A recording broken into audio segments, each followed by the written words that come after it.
Kumusta mga kaibigan, maligayang pagdating sa aking channel. Sikat na aktres na si Tagbo Bayucastanden shock confession. Ang sikat na manlalaro na si Tuba Buyakusten na dumating sa kanila kamakailan ay gumawa ng isang pagkabigla na pagtatapat tungkol sa mga paghihirap na naranasan sa proseso ng slimming. Si Tuba Buyakusten, na ipinaliwanag na siya ay nawalan ng 10 kilo at nawalan ng 10 kilo sa mga nakaraang buwan, nagulat ang lahat sa isang bagong pagbabahagi. Si Ibru Sali, na gumagawa ng palakasan sa loob ng maraming taon, ay walang ganoong kalamnan.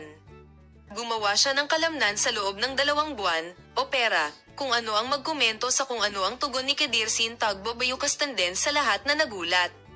Ang sikat na aktor na walang pag-ibig na hindi ako kumakain ng 2 linggo ay nagsusuka ako ng slim ang karayom na bumalik ako mula sa pagkamatay.